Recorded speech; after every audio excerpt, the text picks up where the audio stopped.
വാഹന സുരക്ഷയിലൂടെ ജീവിത സുരക്ഷ എന്നതിനെ അടിസ്ഥാനമാക്കിയിട്ടാണ് നമ്മളിവിടെ ചർച്ച ചെയ്യുന്നത്. അപ്പോൾ ആ ഒരു വിഷയത്തിനെ കുറിച്ചിട്ട് ഞാൻ എപ്പോഴും നിങ്ങളുടെ അടുത്ത് പറയുന്നതാണ്, ഇത് ഒരു ബോധവൽക്കരണം പോലെയാണ് നടക്കേണ്ടത്. കാരണം നമ്മൾ എടുക്കുന്ന അല്ലെങ്കിൽ ഞാൻ പറയുന്ന ഈ കാര്യങ്ങളെ കൊണ്ട്, ഈ കാര്യങ്ങളെക്കുറിച്ച് മറ്റുള്ളവർക്ക് എന്തെങ്കിലും ചെറിയ ഉപകാരങ്ങൾ ഉണ്ടാവണമെന്ന് വളരെ ആഗ്രഹമുണ്ട്. അതുകൊണ്ടാണ്. കാരണം ഇന്ന് നമ്മുടെ റോഡുകളിലും മറ്റും ചെറിയ ചെറിയ അശ്രദ്ധ കൊണ്ട് വളരെ വലിയ വലിയ അപകടങ്ങൾ നടക്കുന്ന ഈ കാലഘട്ടത്തിൽ എത്രയോ സഹോദരന്മാർ ഓരോ ദിവസവും ഓരോ സെക്കൻഡിലും ലോകത്തിന്റെ പല രാജ്യങ്ങളിൽ ഓരോരോ അപകടങ്ങളിലൂടെ മരണപ്പെട്ടുകൊണ്ടിരിക്കുന്നു. ഇതിന്റെയൊക്കെ പ്രധാനപ്പെട്ടൊരു കാരണം നമ്മളുടെയൊക്കെ അശ്രദ്ധയാണ്, നമ്മളുടെയൊക്കെ ശ്രദ്ധക്കുറവാണ് എന്ന് പറയാതിരിക്കാൻ ഇപ്പോൾ കഴിയില്ല. കാരണം ഏതൊരു അപകടം ഉണ്ടാവുമ്പോഴും ആ അപകടത്തിനെ കുറിച്ച് അതാത് ട്രാഫിക് ഡിപ്പാർട്ട്മെന്റ് അന്വേഷണം നടത്തി അവസാനം എത്തിപ്പെടുന്നത് അശ്രദ്ധ കൊണ്ടുണ്ടായ ഒരു അപകടമാണ് എന്നാണെന്ന് അവരറിയിക്കുന്നത്. അതുകൂടാതെ തന്നെ ഓവർ സ്പീഡ്, പിന്നെ വാഹനങ്ങൾ നമ്മൾ കൃത്യമായിട്ട് വാഹനങ്ങൾ ചെക്ക് ചെയ്യാതെ, വാഹനങ്ങളിലെ ടയർ അല്ലെങ്കിൽ അതുപോലുള്ള മറ്റു പാർട്സുകളൊന്നും കൃത്യമായിട്ട് ചെക്ക് ചെയ്യാതെ നമ്മൾ വാഹനം ഉപയോഗിക്കുമ്പോൾ പലപ്പോഴും നമ്മൾ അങ്ങനെയുള്ള അപകടങ്ങളിലൊക്കെ വന്നുപെടാൻ സാധ്യത കൂടുതലാണ്. അപ്പോൾ എല്ലാവരും ശ്രദ്ധിക്കുക, എല്ലാ രാജ്യങ്ങളിലുള്ള ട്രാഫിക് നിയമങ്ങൾ നമ്മളുടെ സുരക്ഷയ്ക്ക് വേണ്ടിയാണ് ആ നിയമങ്ങളൊക്കെ അവർ ഉണ്ടാക്കിയിരിക്കുന്നത്. നമ്മളുടെ സുരക്ഷ എന്ന് പറയുമ്പോൾ ഓരോ റോഡുകളിലും, ഇപ്പോൾ ഒരു റോഡ് പുതുതായി ഒരു റോഡ് നിർമ്മിക്കപ്പെട്ട് കഴിഞ്ഞാൽ അതിന്റെ വിദഗ്ധരായിട്ടുള്ള ആളുകൾ വന്നിട്ടാണ് ആ റോഡിനെ കുറിച്ച് വിശദമായി പഠിച്ചതിന് ശേഷമാണ് ആ റോഡിലേക്ക് വാഹനങ്ങളുടെ സ്പീഡ് ഇത്ര കിലോമീറ്റർ സ്പീഡിൽ കൂടുതൽ വാഹനങ്ങൾ ഓടിക്കാൻ പാടില്ല എന്ന്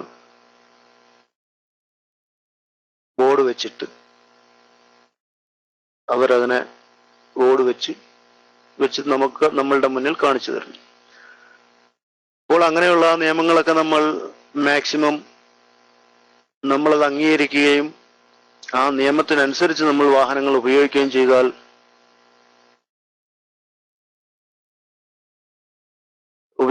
ചെയ്താൽ വളരെയധികം അപകടങ്ങൾ നമ്മൾക്ക് കുറയ്ക്കാൻ കഴിയും. കാരണം ഇപ്പം ഞാനൊരു വാഹനം ഉപയോഗിക്കുന്നു, മറ്റൊരു വാഹനത്തിൽ വേറൊരാൾ ഉപയോഗിക്കുന്നു. ഇപ്പൊ ഞാൻ മാത്രം ശ്രദ്ധിച്ചാൽ പോരാ, മറ്റുള്ളവർ കൂടി ശ്രദ്ധിക്കണം വാഹനം ഉപയോഗിക്കുമ്പോൾ. അപ്പോൾ എല്ലാവരും ശ്രദ്ധിക്കുക. ഇതൊരു ബോധവൽക്കരണമാണ് ഈ ക്ലാസ് കൊണ്ട് ഞാൻ ഉദ്ദേശിക്കുന്നത്. അല്ലാതെ നിങ്ങളെല്ലാവരെയും ഒരു മെക്കാനിക് ആക്കി എടുക്കാം എന്നുള്ള ആഗ്രഹമൊന്നും എനിക്കില്ല. കാരണം നിങ്ങളൊക്കെ മെക്കാനിക് ആയി കഴിഞ്ഞാൽ വീട്ടിലിട്ട് വണ്ടി പണിയും, വാഹനം പണിയും, കാശ് നിങ്ങൾ സേവ് ചെയ്യും. പാവപ്പെട്ട ഞങ്ങളെപ്പോലെ ജോലി ചെയ്യുന്ന ആൾക്കാരൊക്കെ പ്രശ്നത്തിലാവും. അതുകൊണ്ട് ആരും വീട്ടിലിട്ടൊന്നും ജോലി ചെയ്യാതിരിക്കുക. വലൈക്കും സ്സലാം വറഹ്മത്തുള്ളാഹി വബറകാതുഹു. അപ്പൊ മാക്സിമം എല്ലാവരും ശ്രദ്ധിക്കുക. പിന്നെ ഞാൻ ഇതിനു മുമ്പൊരു ക്ലാസ്സിൽ ഞാൻ ഒരു വിവരം പറഞ്ഞിട്ടുണ്ടായിരുന്നു. ഇപ്പോ ഇന്ന് ലോകത്തില് സ്ത്രീകൾക്ക് ലൈസൻസ് ഇല്ലാത്തത് ഏതൊക്കെ രാജ്യങ്ങളിലായിരിക്കാം എന്ന് എനിക്ക് തോന്നുന്നു KSAയിൽ മാത്രമായിരിക്കും അല്ലെ. ബാക്കി എല്ലാ രാജ്യങ്ങളിലും സ്ത്രീകൾക്ക് ലൈസൻസ് കൊടുക്കുന്നുണ്ട്. പക്ഷെ ഇന്ന് ലോകരാജ്യങ്ങളിൽ കണ്ടുവരുന്നത് ഏറ്റവും നന്നായിട്ട് സേഫായിട്ട് വാഹനം ഉപയോഗിക്കുന്ന സ്ത്രീകളാണെന്നുള്ള കാര്യത്തിൽ ഇപ്പൊ യാതൊരു തർക്കവുമില്ല. സ്ത്രീകൾ ഉപയോഗിക്കുന്ന വാഹനങ്ങളൊന്നും പെട്ടെന്ന് അപകടത്തിൽ പെടുന്നുമില്ല. അവർ ആ റൂൾസ്, ആ റെഗുലേഷൻ വെച്ച് തന്നെയാണ് അവർ വാഹനം ഓടിക്കുന്നത്. ഇതില് പ്രശ്നക്കാര് നമ്മൾ പുരുഷന്മാരാണ്, അത് ആരും മറക്കണ്ട. നമ്മളിപ്പം കുറച്ചു നാൾ മുമ്പ് ഒരു അമേരിക്കൻ മാസിക ഒരു സർവേ നടത്തിയപ്പോൾ ഏറ്റവും നന്നായി വാഹനം പാർക്ക് ചെയ്യുന്നത് സ്ത്രീകളാണ് എന്നാണ് അറിയാൻ കഴിഞ്ഞത്. അവർക്ക് ഭയം കൂടുതലാണ്, നമുക്കതില്ല. അതാണ് ഈ കുഴപ്പം. ഭയം ആവശ്യമാണ്, അത്യാവശ്യം നമ്മളൊക്കെ ഇത്തിരി ഭയപ്പെടുന്നത് വളരെ നന്നായിരിക്കും. ഏതായാലും ഇരിക്കട്ടെ. ഇന്ന് വാഹനത്തിന്റെ ഏത് വിഷയത്തിനെ കുറിച്ചാണ് ചർച്ച ചെയ്യേണ്ടത്? ഇപ്പോൾ കേൾക്കുന്ന നിങ്ങളെല്ലാവരും ഒരു ഒരു ഒരു സജഷൻ മുന്നിലോട്ട് എന്റെ മുന്നിൽ വെക്കുക. നമുക്ക് അതിനെ കുറിച്ചിട്ട് സംസാരിക്കാം. അതായിരിക്കും ഏറ്റവും ഭംഗി. അപ്പോൾ എല്ലാവരും ഒന്ന് ആലോചിച്ചിട്ട് ഏത് വിഷയത്തിനെ കുറിച്ചിട്ടാണ് ഇന്ന് നമ്മൾ കൈകാര്യം ചെയ്യേണ്ടത്, ഏത് വിഷയത്തിനെ കുറിച്ചിട്ടാണ് ഞാൻ നിങ്ങളോട് സംസാരിക്കേണ്ടത്? വാഹനങ്ങളുടെ, വേറെ വിഷയം കൈകാര്യം ചെയ്യാൻ പറ്റില്ല, വാഹനങ്ങളെ കുറിച്ച് മാത്രം കേട്ടാ. അപ്പോൾ അതെല്ലാവരും ഒന്ന് ആലോചിച്ചിട്ടൊന്ന് ഒരു സബ്ജക്റ്റ് എടുത്തിട്ട് നമുക്ക് അതിനെ കുറിച്ചിട്ട് അങ്ങോട്ട് മുമ്പോട്ട് പോകാം. അതായിരിക്കും ഏറ്റവും നല്ലത്. ആരാ പറയൂ? ആരെങ്കിലും ഒന്ന് ടൈപ്പ് ചെയ്യൂ ഒരു സബ്ജക്റ്റ്.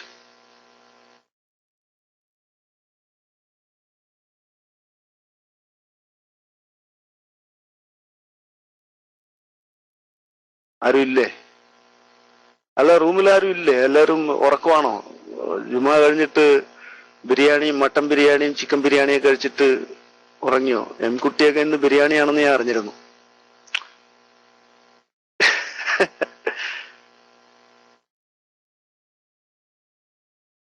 മാഷാ അല്ലാഹ് എല്ലാവരും ഉണ്ട്. അപ്പൊ നമുക്ക് നിങ്ങൾ ആരും അങ്ങനെ ഒരു സബ്ജക്ട് എടുത്തിടാത്ത സ്ഥിതിക്ക് ഞാൻ തന്നെ ഒരു സബ്ജക്ട് അങ്ങോട്ട് എടുത്തിടാം. അല്ലെ, അതായിരിക്കും നല്ലത്. ഏതാ പറയുക, നമ്മളൊരു എഞ്ചിനെ കുറിച്ചിട്ടൊരു സബ്ജക്ട്. വാഹനത്തിന്റെ പ്രധാനപ്പെട്ട ഒരു ഘടകമാണല്ലോ എഞ്ചിൻ.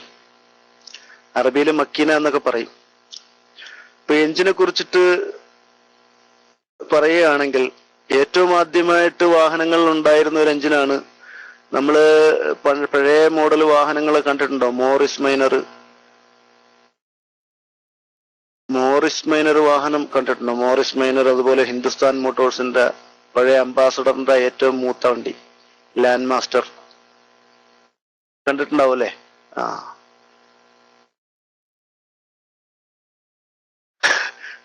അപ്പോൾ ആ വാഹനങ്ങളിലൊക്കെ ഉപയോഗിച്ചിരിക്കുന്ന വില്ലീസ് പിന്നെ അതൊരു ഇന്ത്യൻ മോഡൽ വണ്ടിയല്ല. വില്ലീസ് വിദേശ നിർമ്മിതമാണ്. നമ്മൾ ഇന്ത്യൻ മോഡൽ വാഹനങ്ങളെ കുറിച്ചിട്ടാണ് ഞാൻ പറഞ്ഞു തന്നത്.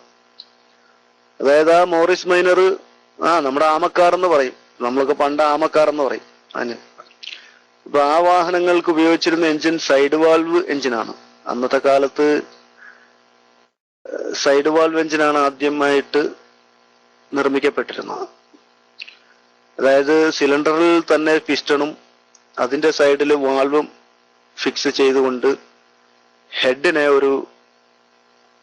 ഒരു മൂടിയായിട്ടാണ് അവിടെ ഫിക്സ് ചെയ്തുകൊണ്ടിരുന്നത് അന്ന് ആ മോഡൽ വാഹനങ്ങൾക്ക്. അതിന് കുറെ കാലത്തിന് ശേഷമാണ് പിന്നീട് വന്ന വാഹനങ്ങൾക്ക് ഹെഡില് വാൾവ് സെറ്റ് ചെയ്തുകൊണ്ട്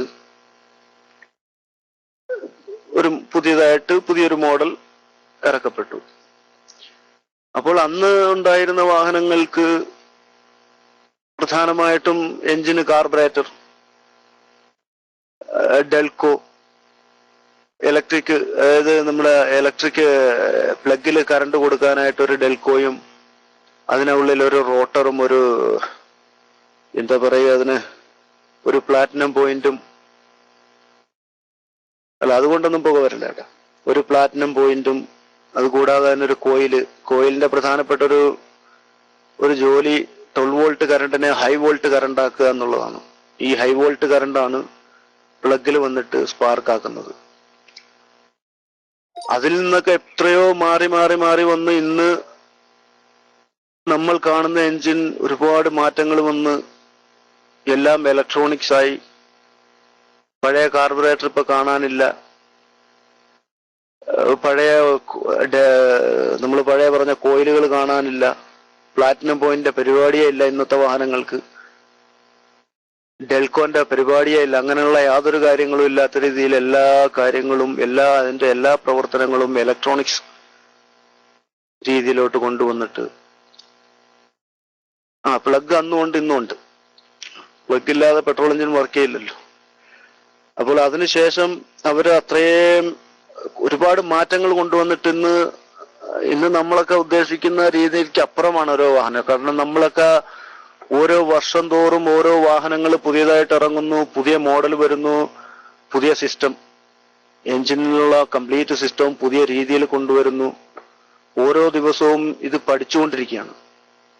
കാരണം പുതിയ പുതിയ മോഡൽ വരുമ്പോൾ പഠിക്കാതെ വേറെ നിവൃത്തിയില്ല. നമ്മൾക്കത് റിപ്പയർ ചെയ്യാൻ കഴിയാത്തൊരു കണ്ടീഷനിലോട്ടാണ് ഇപ്പോൾ വാഹനങ്ങൾ കൊണ്ടുവരുന്നത്.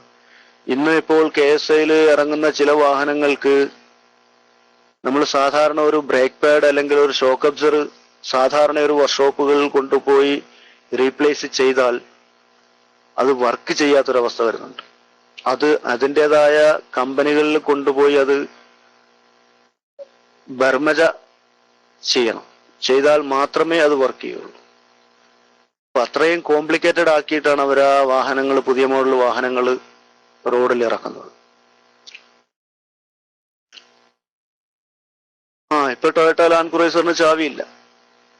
ബ്രേക്കിൽ ചവിട്ടി ഒരു സ്വിച്ച് ഇട്ടാൽ എഞ്ചിൻ സ്റ്റാർട്ടാവും. അങ്ങനെ ഒരുപാട് മാറ്റങ്ങൾ വരുത്തിയിട്ടുണ്ട്. ഒരുപാട് മാറ്റങ്ങൾ എന്ന് പറഞ്ഞാൽ ഇന്ന് ചില വാഹനങ്ങള് നമ്മൾ ചാവി അകത്ത് വെച്ച് മറന്നുപോയി പുറത്തുനിന്ന് ലോക്ക് ചെയ്താൽ സാറ്റലൈറ്റ് വഴി ആ വാഹനത്തിനെ ഓപ്പൺ ചെയ്യാൻ കഴിയുന്ന രീതിയിലുള്ള സിസ്റ്റം വരെ ഉണ്ട് ഇന്നത്തെ വാഹനങ്ങൾക്ക്. ഇൻ കേസ് നമ്മളുടെ ചാവി വാഹനത്തിനുള്ളിൽ വെച്ച് മറന്നുപോയി, നമ്മൾ പുറത്തിറങ്ങി, ഡോർ ലോക്കായി, ഇനി ആ വാഹനം എങ്ങനെ തുറക്കും, ഓപ്പൺ ചെയ്യും? അപ്പോൾ അതാത് കമ്പനിയിൽ വിളിച്ചു പറഞ്ഞാൽ അവർ സാറ്റലൈറ്റ് വഴി ആ വാഹനത്തിന്റെ ഡോർ ഓപ്പൺ ചെയ്ത് തരുന്ന സിസ്റ്റം വരെ ഇന്നുള്ള വാഹനങ്ങൾക്ക് ഉണ്ട്. അപ്പൊ അത്രയും കോംപ്ലിക്കേറ്റഡ് ആയി മാറുകയാണ് ഈ വാഹനങ്ങളുടെ ഒരു യാത്ര. ഏതായാലും നമ്മൾ എഞ്ചിനെ പറ്റിയാണ് പറഞ്ഞു വന്നത്. ഈ എഞ്ചിനിലുള്ള പ്രധാനപ്പെട്ട ഒരു ഘടകമാണ്, പഴയ മോഡൽ എഞ്ചിനിൽ തന്നെ തുടങ്ങാം, കാർബറേറ്റർ. കാർബറേറ്ററിന്റെ ജോലി എന്താണ്? ആർക്കെങ്കിലും അറിയോ കാർബറേറ്ററിന്റെ ജോലി? ആ എഞ്ചിനില് കാർബറേറ്ററിന്റെ കർത്തവ്യം, പുള്ളിക്കാരൻ എന്ത് ജോലിയാണ് അതിൽ ചെയ്യുന്നത്? അദ്ദേഹം ചെയ്യുന്ന ജോലി വാഹനത്തിന്റെ സ്പീഡ് കൂട്ടുക, അതുകൂടാതെ തന്നെ നമ്മുടെ ഹാർട്ടിന്റെ ജോലിയാണ്. അതൊക്കെ തന്നെ അങ്ങനെയൊക്കെ ഒരു ഹൃദയമാണത് ശരിക്കും. കാരണം ജസ്റ്റ് എന്തെങ്കിലും കാർബറേറ്ററിന് ഒരു ചെറിയ മിസ്റ്റേക്ക് ഉണ്ടായാൽ നമ്മളുടെ പോക്കറ്റ് കാലിയാവും. കാരണം കാർബറേറ്ററിന് ചെറിയ പ്രശ്നം ഉണ്ടായാൽ മൈലേജ് ഒരു വലിയ പ്രശ്നമായി മാറും. മൈലേജ് വളരെ കുറയും വാഹനത്തിന്റെ. പഴയ വാഹനങ്ങളൊക്കെ കണ്ടിട്ടില്ലേ ഞാനൊക്കെ പണ്ട് ജോലി ചെയ്യുന്ന സമയത്ത് ഈ കാർബറേറ്റർ അഴിച്ചിട്ട് നമ്മുടെ വാട്ടർ പേപ്പർ ഉണ്ടല്ലോ, ഫേസ് ചെയ്യുന്ന പേപ്പർ, അത് ഗ്ലാസിന്റെ പുറത്ത് വെച്ചിട്ട് അതിനെ കാർബറേറ്ററിനെ ഫേസ് ചെയ്യും. കാരണം ഒരു ശകല എയർ കടക്കേണ്ട ഭാഗത്തൂടെ മാത്രമേ അതിനുള്ളിൽ കടക്കാൻ പാടുള്ളൂ. മറ്റുള്ള സ്ഥലത്തുകൂടെ ഒരല്പം എയർ കടന്നാൽ കാര്യങ്ങൾ കൈവിട്ടു, കരട് കുടുങ്ങിയാൽ. അപ്പൊ അത്രയും പ്രശ്നകാരിയാണ് ഈ കാർബറേറ്റർ. സാധാരണ ഒരു മെക്കാനിക്കിന്റെ വർക്കില്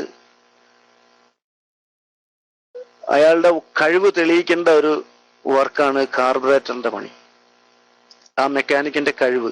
കാരണം ആ മെക്കാനിക്ക് കാർബറേറ്റർ അഴിച്ച് അത് കൃത്യമായിട്ടല്ല അതിന്റെ സെറ്റിങ് വരുന്നതെങ്കിൽ നമ്മൾ എന്ത് ചെയ്താലും നമുക്ക് ആ കറക്റ്റ് ആയിട്ടുള്ള കൃത്യമായിട്ടുള്ള മൈലേജ് നമ്മൾക്ക് കിട്ടില്ല വാഹനത്തിൽ. അതുകൂടാതെ തന്നെ ചില വാഹനങ്ങൾ കണ്ടിട്ടുണ്ട് കറുത്ത പുകയടിക്കുന്നത്. നമ്മൾ സ്റ്റാർട്ട് ചെയ്ത്, പെട്രോൾ എഞ്ചിന്റെ കാര്യമാണ് പറയുന്നത്, പെട്രോൾ വണ്ടി സ്റ്റാർട്ട് ചെയ്ത് കഴിഞ്ഞാൽ വളരെ കറുത്ത പുകയടിക്കും. അതിന്റെ പ്രധാനപ്പെട്ട ഒരു കാരണമാണ് കൂടുതൽ ഫ്യൂവൽ, ഇന്ധനം കൂടുതൽ സിലിണ്ടറിലോട്ട് പോയിട്ട് ആ കൂടുതൽ ഇന്ധനം കത്തിയിട്ടുണ്ടാകുന്നതാണ് ഈ കറുത്ത പുക. അതിന്റെ പ്രധാനപ്പെട്ട കാരണം കാർബറേറ്ററാണ്. ഇപ്പോൾ പുതിയ മോഡൽ വാഹനങ്ങൾക്ക് ഫ്യൂവൽ ഇഞ്ചക്ടർ എന്ന് പറഞ്ഞ ഇഞ്ചക്ടർ സിസ്റ്റം കംപ്ലൈന്റ് ആയാലും ഇതുപോലെ കറുത്ത പുക ഉണ്ടാവും. കാരണം ആ ഇഞ്ചക്ടറിലൂടെ കൂടുതൽ പെട്രോൾ, ആവശ്യത്തിലധികം പെട്രോള് സിലിണ്ടറിനുള്ളിൽ ചെല്ലുകയും അത് കത്തിയിട്ടാണ് കൂടുതൽ കറുത്ത പുക ഉണ്ടാവുകയും ചെയ്യുന്നത്. അപ്പോൾ കാർബറേറ്റർ എന്ന് പറയുന്ന ആ ഒരു സംവിധാനം, ആ സംവിധാനം നമ്മൾ എപ്പോഴും റിപ്പയർ ചെയ്യുമ്പോൾ നല്ല കഴിവുള്ള അറിയുന്ന മെക്കാനിക്കിനെ കൊണ്ട് മാത്രം റിപ്പയർ ചെയ്യിക്കുക. മറ്റുള്ള ഈ സാധാരണ ഒരു മെക്കാനിക്കിനെ കൊണ്ട് അത് റിപ്പയർ ചെയ്യിച്ചാൽ അത് വലിയ വിഷയം ഉണ്ടാവും. ഇന്ന് കാർബറേറ്റർ ഇല്ല കേട്ടോ, വളരെ കുറവാണ്. എന്നാലും ഉണ്ട്. നാട്ടിലൊക്കെ പഴയ വാഹനങ്ങൾക്കൊക്കെ ഇപ്പോഴും കാർബറേറ്റർ വെച്ചിട്ടുള്ള വാഹനങ്ങളുണ്ട്. പഴയ ഫിയറ്റ്, ഇതിനൊക്കെ കാർബറേറ്റർ സംവിധാനമാണ്. അത് പ്രത്യേകം ശ്രദ്ധിക്കുക. പിന്നെ മാക്സിമം നമ്മൾ ശ്രദ്ധിക്കേണ്ട ഏറ്റവും പ്രധാനപ്പെട്ട ഒരു വസ്തുത, കാർബറേറ്റർ ഉള്ള വാഹനമായെങ്കിലും 800 മാരുതി 800cc പഴയ മോഡൽ വാഹനങ്ങൾക്കൊക്കെ ഇപ്പോഴും കാർബറേറ്റർ ആണ്. അത് മാക്സിമം ശ്രദ്ധിക്കേണ്ടത്, നമ്മൾ പെട്രോൾ അടിക്കുമ്പോൾ, വാഹനങ്ങളിൽ പെട്രോൾ അടിക്കുന്ന സമയത്ത് നമ്മൾ വാഹനം എഞ്ചിൻ ഓഫ് ചെയ്തിടാൻ പ്രത്യേകം ശ്രദ്ധിക്കുക. കാരണം പെട്രോളിലുള്ള പൊടി, ഇപ്പൊ ടാങ്ക് നമ്മൾ എപ്പോഴും ക്ലീൻ ആയിട്ട് ഇരിക്കുന്ന സാധനമല്ലല്ലോ, അതിൽ ചിലപ്പോൾ പൊടി ഉണ്ടാവാം, എന്തെങ്കിലും പൊടി കയറാം, അഴുക്ക് കയറാം. പെട്രോൾ അടിച്ചുകൊണ്ടിരിക്കുന്ന സമയത്ത് വാഹനം സ്റ്റാർട്ട് ഇട്ടിരിക്കുകയാണെങ്കിൽ ആ പൊടിയോട് കൂടിയിട്ടുള്ള പെട്രോൾ ആയിരിക്കും നമ്മുടെ പമ്പിലോട്ട് കയറിയിട്ട് അത് നേരെ കാർബറേറ്ററിലോട്ട് വരികയും ചിലപ്പോൾ ഫ്യൂവൽ ഫിൽട്ടർ ചിലപ്പോൾ കൂടുതൽ ഡാമേജ് ആയിട്ടുണ്ടാവാം. അതിനുള്ളിൽ കൂടുതൽ അഴുക്ക് കയറിയിട്ട് അതിൽ നിന്ന് ഇപ്പൊ നമ്മൾ എന്താ പറയുക, നമ്മളിപ്പോ ഒരു കുപ്പി വെള്ളം അതിനകത്ത് പിന്നെയും വെള്ളം ഒഴിച്ചുകൊണ്ടിരുന്ന ഓവർഫ്ലോ ആവും.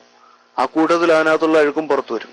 എന്ന് പറയുന്ന പോലെ തന്നെ ഈ ഫ്യൂവൽ ഫിൽട്ടറിൽ നിന്നിട്ടുള്ള അഴുക്കുകൾ കാർബറേറ്ററിൽ വരികയും കാർബറേറ്ററിന്റെ slow speed jet, high speed jet എന്ന് പറയുന്ന പ്രധാനപ്പെട്ട 2 ജെറ്റുകളാണുള്ളത്. അത് ഈ സ്ലോ സ്പീഡ് ജെറ്റിലാണ് കയറുന്നതെങ്കിൽ, ഒരു കരട് സ്ലോ സ്പീഡ് ജെറ്റിൽ കയറിയിട്ടുണ്ടെങ്കിൽ നമ്മൾ ആക്സിലേറ്ററിൽ നിന്ന് കാലെടുത്താൽ അപ്പോൾ വണ്ടി ഓഫ് ആവും. ഈശ്വരി ഉസ്താദെ, അസറിന്റെ സമയമായോ അവിടെ UAE-യിൽ?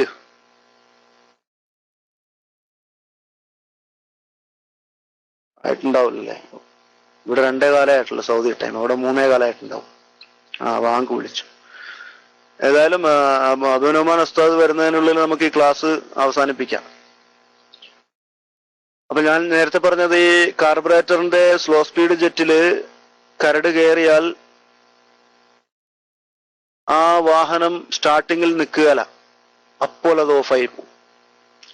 കാരണം നമ്മൾ സ്റ്റാർട്ട് ചെയ്തിരുന്ന സമയത്ത് ഈ സ്ലോ സ്പീഡ് ജെറ്റ് വഴിയാണ് അതിനുള്ളിലോട്ടുള്ള പെട്രോള്, എഞ്ചിനിലേക്കുള്ള പെട്രോളിന്റെ സർവീസ് നടക്കേണ്ടത് ഇതിനുള്ളിൽ കൂടെയാണ്.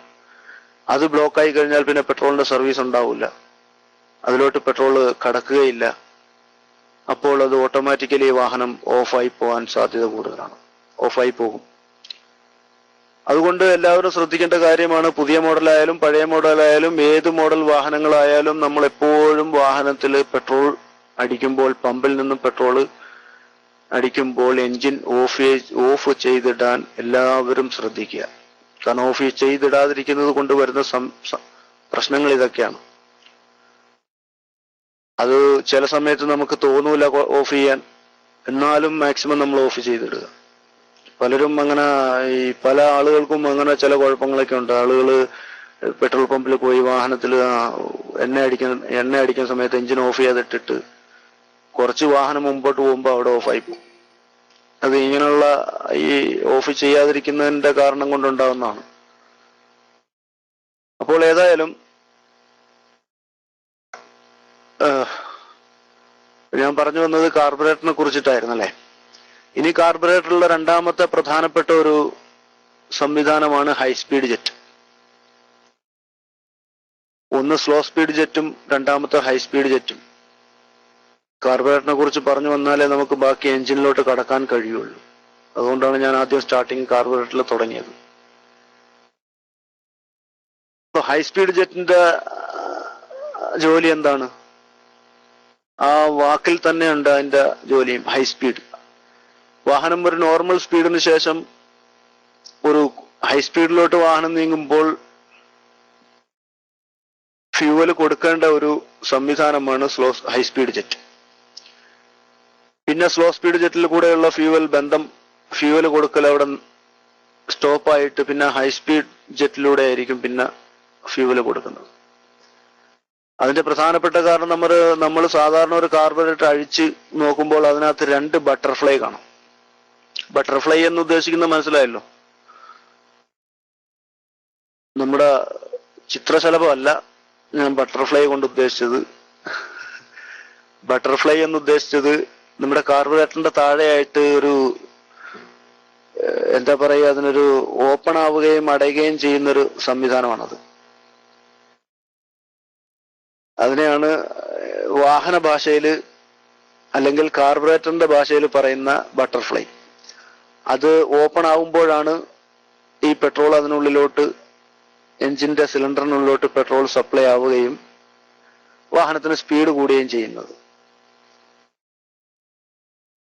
അപ്പോൾ ഹൈസ്പീഡ് ജെറ്റിൽ നിന്നാണ്, അപ്പം ആദ്യത്തെ സ്ലോ സ്പീഡിന് പോകാൻ ഒരു സ്ലോ സ്പീഡ് ജെറ്റിന് വേണ്ടിയിട്ട് ഒരു ബട്ടർഫ്ലൈയും ഹൈസ്പീഡ് ജെറ്റിന് വേണ്ടിയിട്ട് അതിന്റെ സൈഡിലായിട്ട് മറ്റൊരു ബട്ടർഫ്ലൈയും ഉണ്ടാവും. പ്രധാനമായിട്ടും നമ്മൾ ആക്സിലേറ്റർ ഫുള്ള് മാക്സിമം ഒരു പെട്രോൾ എഞ്ചിന്റെ ഒരു പെട്രോൾ വണ്ടിയുടെ ആക്സിലേറ്റർ ഫുള്ളായിട്ട് കൊടുത്ത് ആ ഫസ്റ്റ് ബട്ടർഫ്ലൈ പൂർണ്ണമായിട്ടും തുറന്നതിന് ശേഷം രണ്ടാമത്തെ ബട്ടർഫ്ലൈ തുറക്കുന്നത് അതിനകത്ത് ഓട്ടോമാറ്റിക് ആയിട്ടാണ് തുറക്കുന്നത്. ആ എഞ്ചിന്റെ വലിവ്, അതിന്റെ ഒരു കംപ്രഷന്റെ ഒരു വലിവ് കൊണ്ട് ആണ് ഇത് ഓട്ടോമാറ്റിക് ആയിട്ട് തുറന്നിട്ട് പിന്നെ വാഹനം ഹൈ സ്പീഡിലോട്ട് പ്രവേശിക്കും. ആ 2 സ്പീഡ്, ആ ഹൈ സ്പീഡിലോട്ട് പ്രവേശിച്ചു കഴിയുമ്പോൾ ാണ് നമ്മുടെ ഫ്യൂവലിന്റെ, നമ്മുടെ വാഹനത്തിലുള്ള പെട്രോളിന്റെ ഉപയോഗം മാക്സിമം കൂടുന്നത്. നമ്മള് നാട്ടിലൊക്കെ കണ്ടിട്ടില്ല, ഇപ്പം ഒരു മോട്ടോർ സൈക്കിൾ ആയാലും മോട്ടോർ സൈക്കിളിന്റെ കാർബറേറ്ററിൽ ഒരു ബട്ടർഫ്ലൈ ഉള്ളു കണ്ടിട്ടില്ല. ഒരു പച്ച, നമ്മുടെ സ്പീഡോമീറ്ററിന്റെ ആ ഒരു മീറ്ററിൽ ഒരു പച്ച വരയും അത് കഴിഞ്ഞിട്ട് ഒരു റെഡ് വരയും ഒരു ഇതായിട്ട് കൊടുത്തിട്ടുണ്ടല്ലോ. അപ്പോൾ അതിന്റെ ഒരു നോർമൽ സ്പീഡിൽ പോകുമ്പോൾ നമ്മൾക്ക് മാന്യമായ മൈലേജ് വാഹനത്തിന് കിട്ടും. അതിൽ കൂടുതൽ സ്പീഡിൽ പോയാൽ പിന്നെ വാഹനത്തിന് മൈലേജ് കുറയും, കൂടുതൽ ഇന്ധനം കത്തുകയും അതിനനുസരിച്ച് മൈലേജ്, നമ്മുടെ വാഹനത്തിന്റെ മൈലേജ് 20 കിലോമീറ്റർ കിട്ടുന്നിടത്ത് ചിലപ്പോൾ 15 ആവാം, 14 ആവാം, 12 ആവാം, 10 ആവാം. അതുകൊണ്ട് ഓവർ സ്പീഡിലൊന്നും ആരും വാഹനം ഉപയോഗിക്കരുത്. ഓവർ സ്പീഡ്, അമിത വേഗത ശരീരത്തിനും ദോഷമാണ്, ശരീരത്തിനും ബുദ്ധിമുട്ട്, അതുപോലെ പോക്കറ്റിനും ബുദ്ധിമുട്ട്, അങ്ങനെ പല ബുദ്ധിമുട്ടുകളും ഉണ്ട്. ഒരു നോർമൽ സ്പീഡ്, നമ്മളൊരു സാധാരണ നാട്ടിലെ ഒരു നോർമൽ സ്പീഡ്, ഒരു വാഹനത്തിന്റെ സ്പീഡ് എന്ന് പറഞ്ഞാൽ 50-60 ഒക്കെയാണ്. പിന്നെ നമ്മൾ ഈ ഓരോ സ്പീഡ് കൂടുന്തോറും നമുക്ക് ശ്രദ്ധിക്കേണ്ട ഒരു കാര്യം, വാഹനത്തിന്റെ RPM, റൊട്ടേഷൻ പെർ മിനിറ്റ് എന്ന് പറയുന്ന സ്പീഡോമീറ്ററിന് തൊട്ടടുത്ത് തന്നെ ഒരു RPM മീറ്റർ ഉണ്ടാവും. അതില് ഇപ്പൊ 2 RPM 1, 2, 3, 4, 5 എന്ന് പറഞ്ഞിട്ടാണ് അതിന്റെ മീറ്റർ കൊടുക്കുന്നത്, അതിൽ കാണിക്കുന്നത്. അപ്പോൾ അത് 2ന് താഴെ എപ്പോഴും ആ RPMന്റെ സൂചി 2ൽ താഴെ നിൽക്കുകയാണെങ്കിൽ നമ്മളുടെ വാഹനത്തിന് നല്ല മൈലേജ് കിട്ടും. മാക്സിമം അതിന് കിട്ടേണ്ട മൈലേജ് ആ വാഹനത്തിന് കിട്ടുമെന്നുള്ള കാര്യത്തിൽ യാതൊരു സംശയമില്ല. 2ന് മുകളിൽ പോയി കഴിഞ്ഞാൽ കുറച്ച് മൈലേജ് കുറയും. നേരെ മറിച്ച് RPM 3ന് മുകളിൽ പോയാൽ, RPM റൊട്ടേഷൻ പെർ മിനിറ്റ് 3ന് മുകളിലെന്ന് കാണിക്കുമ്പോൾ തന്നെ മനസ്സിലാക്കാമല്ലോ 3000 തവണ ആ എഞ്ചിൻ കറങ്ങുന്നുണ്ട് എന്നുള്ളതാണ് അതിന്റെ പ്രധാനപ്പെട്ട ഒരു കണക്കാക്കേണ്ട ഒരു കണക്കാണത്. ഇൻറ്റു 1000 ആണ് RPM എന്ന് പറയുന്നത്, റൊട്ടേഷൻ പെർ മിനിറ്റ് ഇൻറ്റു 1000. അതായത് ഒന്നാമത്തെ നമ്പറിൽ നിൽക്കുമ്പോൾ 1000 തവണയും, 2ൽ 2000 തവണയും, 3ൽ 3000 പ്രാവശ്യവും ഈ എഞ്ചിൻ കറങ്ങും. അതിനനുസരിച്ച് നമ്മളുടെ വാഹനത്തിന്റെ ഫ്യൂവല് കത്തിത്തീരും. ഏതായാലും സമയം ഏകദേശമൊക്കെ ആയി. അബുനുമാൻ ഉസ്താദിന്റെ ക്ലാസ്സും തുടങ്ങാനുള്ളതാണ്. ഉസ്താദും ടൈമൊക്കെ വളരെ കുറവുള്ള ഒരു ആളുമാണ്. ഏതായാലും സംശയം, ഈ പറഞ്ഞ കാര്യത്തിൽ എന്തെങ്കിലും സംശയങ്ങളുള്ളവർക്കൊക്കെ മൈക്കിലോട്ട് വരാം. ഞാൻ ഏതായാലും മൈക്ക് വിടുകയാണ്. സംശയമുള്ളവർ മൈക്കിൽ വന്ന് ചോദിക്കേണ്ടതാണ്. പെട്രോൾ ഫുൾ കഴിഞ്ഞ് ലൈറ്റ് വന്നതിന് ശേഷം അടിക്കുന്നതിനെ കുറിച്ചിട്ട് ആമ്യാലി നല്ലൊരു ചോദ്യമാണ്. ഒരിക്കലും നമ്മൾ മാക്സിമം ലൈറ്റ് വരാൻ കാത്തു നിൽക്കരുത്. പെട്രോൾ ഒരു 1/4 ടാങ്ക് പെട്രോൾ ആകുമ്പോൾ നമ്മൾ പെട്രോൾ അടിക്കുന്നതാണ് ഏറ്റവും ഭംഗി, ഏറ്റവും നല്ലത്. കൂടുതൽ ഈ പൂർണ്ണമായിട്ടും പെട്രോൾ തീർന്ന് നമ്മള് ലൈറ്റ് വന്നതിന് ശേഷം പെട്രോൾ അടിക്കുമ്പോൾ അതിൻ്റെതായ ഒരുപാട് പ്രശ്നങ്ങൾ അതിനുണ്ട്. കാരണം നമ്മൾ ആ പെട്രോൾ അടിച്ചു കഴിഞ്ഞാൽ പെട്ടെന്ന് പിന്നെ അതിനകത്തുള്ള പൊടിയെല്ലാം കൂടെ ഒരുപാട് കൂടുതൽ അങ്ങോട്ട് മിക്സായിട്ട് ചിലപ്പോൾ പെട്രോൾ അടിച്ചു കഴിഞ്ഞാണ് നമ്മൾ തന്നെ എൻജിൻ സ്റ്റാർട്ട് ചെയ്യുന്ന സമയത്തും ചിലപ്പോൾ അഴുക്കും മറ്റുമൊക്കെ പൈപ്പ് വഴി കയറാം. ഇന്നത്തെ വാഹനങ്ങൾക്കെല്ലാം ഫ്യൂവൽ പമ്പ് ഇരിക്കുന്നത് പെട്രോൾ ടാങ്കിന്റെ ഉള്ളിലാണ്. മിക്കവാറും എല്ലാ വാഹനങ്ങളുടെയും പെട്രോൾ വാഹനങ്ങളുടെ എല്ലാ ഫ്യൂവൽ പമ്പും ഇന്ന് ടാങ്കിനുള്ളിലാണ്. ഇന്നത്തെ പുതിയ മോഡൽ വാഹനങ്ങൾക്കെല്ലാം ടാങ്കിനുള്ളിൽ തന്നെയാണ് അത് ഫിക്സ് ചെയ്തിരിക്കുന്നത്. അപ്പോൾ ആ ഫ്യൂവൽ പമ്പ് മാറ്റണമെങ്കിൽ നമ്മൾ പെട്രോൾ ടാങ്ക് താഴെ അഴിച്ച് താഴെ വെച്ചതിന് ശേഷമാണ് ഫ്യൂവൽ പമ്പ് മാറ്റാൻ തന്നെ കഴിയുക. പിന്നെ രണ്ടാമത്തത്, ആ പെട്രോളിന്റെ ഗേജും ഫ്യൂവൽ പമ്പും എല്ലാം ഒറ്റ ലൈനാണ് അതിന്റെ കണക്ഷൻ ഒരു ലൈനിലാണ് വരുന്നത്. അപ്പോൾ ഒരേ സമയം അതിനുള്ളില് ഫ്യൂവൽ ടാങ്കിനുള്ളില് ഫ്യൂവൽ പമ്പില് കണക്ഷൻ, അതായത് അതിന്റെ വൈദ്യുതി ഇലക്ട്രിക് ബന്ധം വിച്ഛേദിക്കാത്ത രീതിയിൽ അത് വർക്ക് ചെയ്തുകൊണ്ടിരിക്കുകയും ആ വർക്ക് ചെയ്തുകൊണ്ടിരിക്കുന്നതിന്റെ അടിസ്ഥാനത്തിൽ ഏതെങ്കിലും ഒരു സ്പാർക്കിങ്ങോ മറ്റെന്തെങ്കിലും ഉണ്ടായാൽ അപകട സാധ്യത കൂടുതലുമാണ്. അതുകൊണ്ടാണ് ഞാൻ വളരെ കൃത്യമായിട്ട് പറയുന്നത്, വാഹനത്തിൽ നമ്മൾ പെട്രോൾ നിറയ്ക്കുമ്പോൾ ടാങ്കിൽ പെട്രോൾ അടിച്ച് കയറ്റുന്ന സമയങ്ങളിൽ മാക്സിമം നമ്മൾ എൻജിൻ ഓഫ് ചെയ്തിടാൻ പ്രത്യേകം ശ്രദ്ധിക്കുക. പിന്നെ പെട്രോളിന്റെ ലൈറ്റ് കത്തിയതിന് ശേഷം, ലൈറ്റ് വന്നതിന് ശേഷം പെട്രോൾ അടിക്കാതിരിക്കുക, അതിനു മുമ്പ് തന്നെ പെട്രോൾ അടിക്കുക. മാക്സിമം അതെല്ലാം എല്ലാവരും ശ്രദ്ധിക്കണം. ഏതായാലും മറ്റുള്ള സംശയങ്ങളുള്ളവർക്ക് ഏതായാലും മൈക്കിലേക്ക് വരാം. ഞാൻ എന്തായാലും മൈക്ക് വിടുന്നു. അസ്സലാമു അലൈക്കും വറഹ്മത്തുള്ളാഹി വബറകാതുഹു.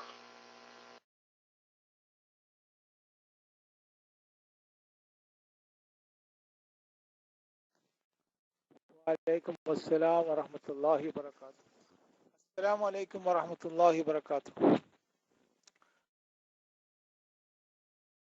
വണ്ടിയില് ദിവസം നമ്മൾ ചെക്ക് ചെയ്യാനുള്ളത്, ഒരുപക്ഷെ ഇത് നേരത്തെ പറഞ്ഞിട്ടുണ്ടാവും, ഞാൻ ശ്രദ്ധിച്ചിട്ടില്ല. വണ്ടിയിൽ മിനിമം നമ്മൾ ഒരു വണ്ടി എടുക്കുമ്പോൾ അതിൻ്റെ ഉള്ളിലുള്ള ഓയിലുകൾ പലതും നോക്കാനുണ്ടല്ലോ. ഇവിടുത്തെ വണ്ടികൾ ഇവിടെ UAE-യിലാവുമ്പോൾ അതൊക്കെ സമയമാകുമ്പോൾ വണ്ടി അവര് കമ്പനി കെയർ ഓഫിൽ കൊണ്ടുപോയി ചെക്ക് ചെയ്യും. എങ്കിലും നമുക്ക് മിനിമം ചെക്ക് ചെയ്യാനുള്ള നമ്മൾ സ്വന്തം വണ്ടിയുടെ ഒരു മെയിൻ്റനൻസ് സ്വന്തം പരിഹരിക്കാവുന്ന നിലയ്ക്ക് എന്തൊക്കെയാണ് ചെക്ക് ചെയ്യാനുള്ളത്, ബാറ്ററി, വാട്ടർ, അങ്ങനെ മൊത്തത്തിൽ എന്തെങ്കിലും ഒരു അഡ്വൈസ് തരികയാണെങ്കിൽ വളരെ നന്നായിരിക്കും എന്ന് വിചാരിക്കും. നമ്മളൊന്നും അറിയാമല്ലോ, വണ്ടി കയറി സ്റ്റാർട്ട് ചെയ്യുക അങ്ങനെ പോവുകയാണ് സാധാരണ ചെയ്യാറ്. വണ്ടിന്റെ ഒരു ലൈഫിനും അതുപോലെ കാര്യത്തിനും വേണ്ടിയിട്ട് എന്തൊക്കെയാണ് ശ്രദ്ധിക്കാനുള്ളത് എന്ന് ഒന്ന് മിനിമം പറഞ്ഞാൽ വളരെ നന്നായിരുന്നു. അസ്സലാമു അലൈക്കും വറഹ്മത്തുള്ളാഹി വബറകാതുഹു.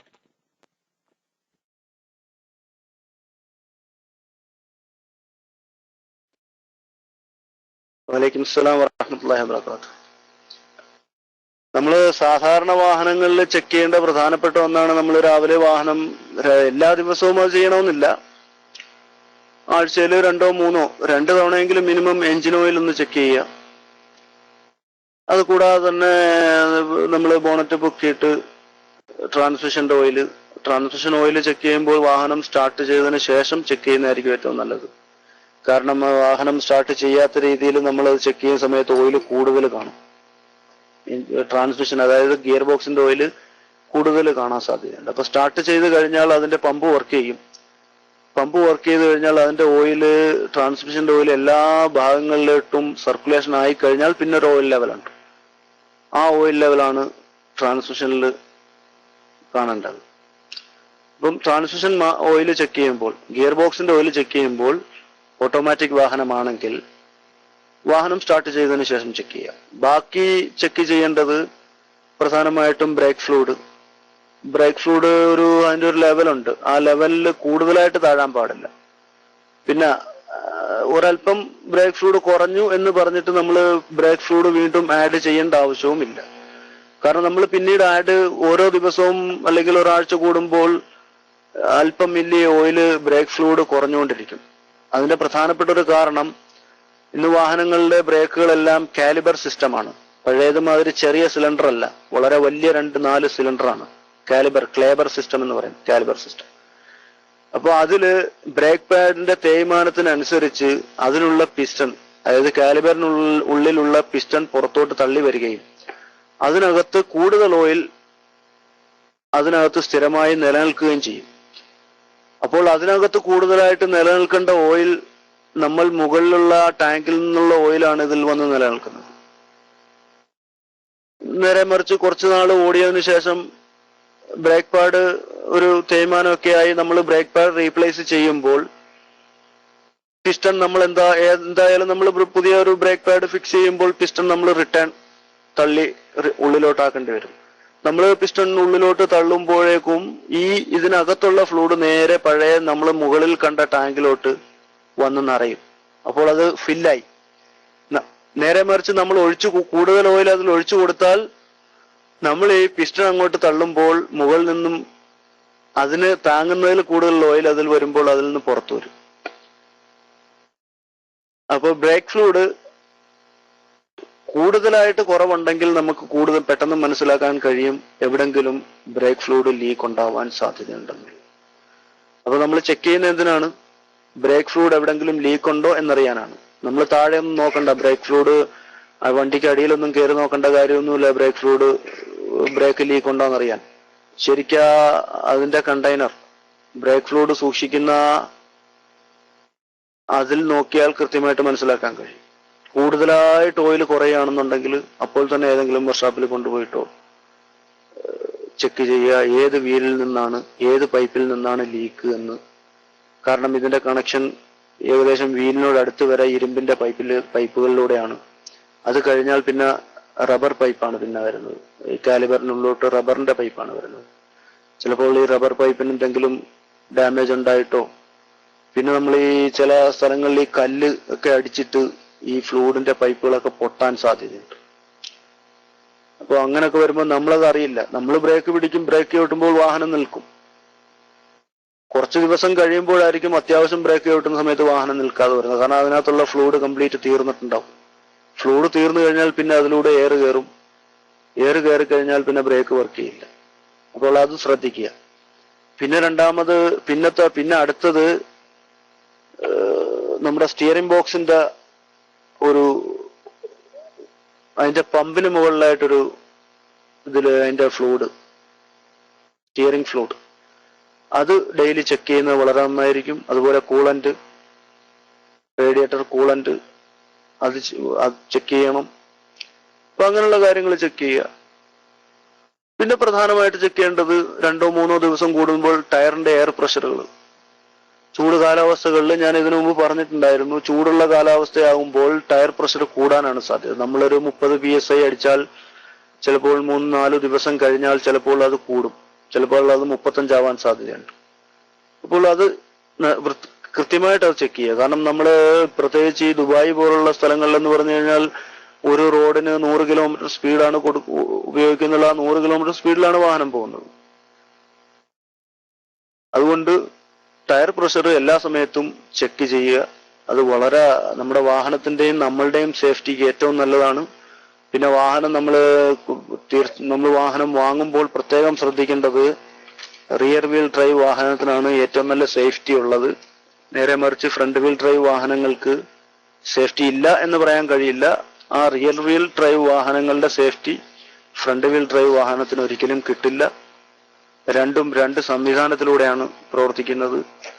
ഏതായാലും ഞാൻ പറഞ്ഞത് മനസ്സിലായിട്ടുണ്ടാവും എന്ന് കരുതുന്നു. ഞാൻ മൈക്ക് വിടുന്നു. അസ്സലാമു അലൈക്കും വറഹ്മത്തുള്ളാഹി.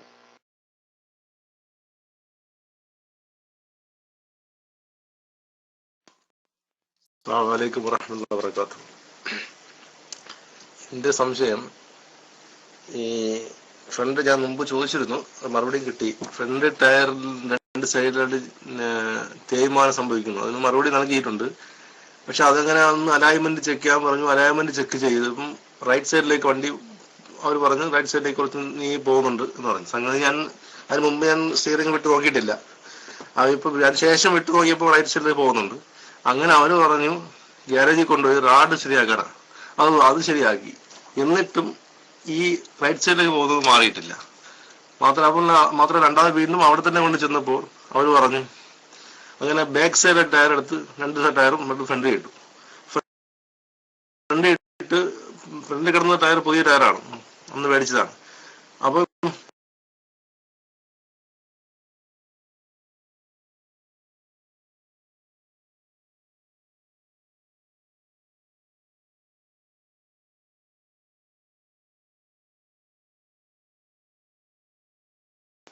എന്നിട്ട് അതിനുശേഷം പാക്താണ്. അപ്പൊ എന്താണെന്നുള്ളത് ഒന്ന് വിശദീകരിച്ചാൽ നന്നായിരുന്നു. അസ്സലാമു അലൈക്കും.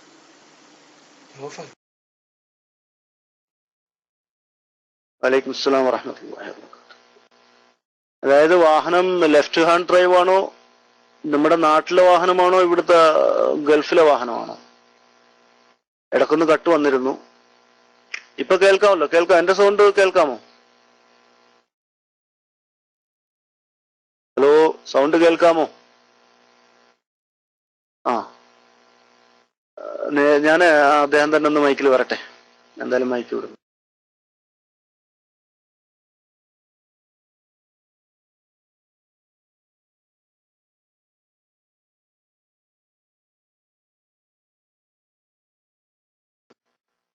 ആ, ഗൾഫ്.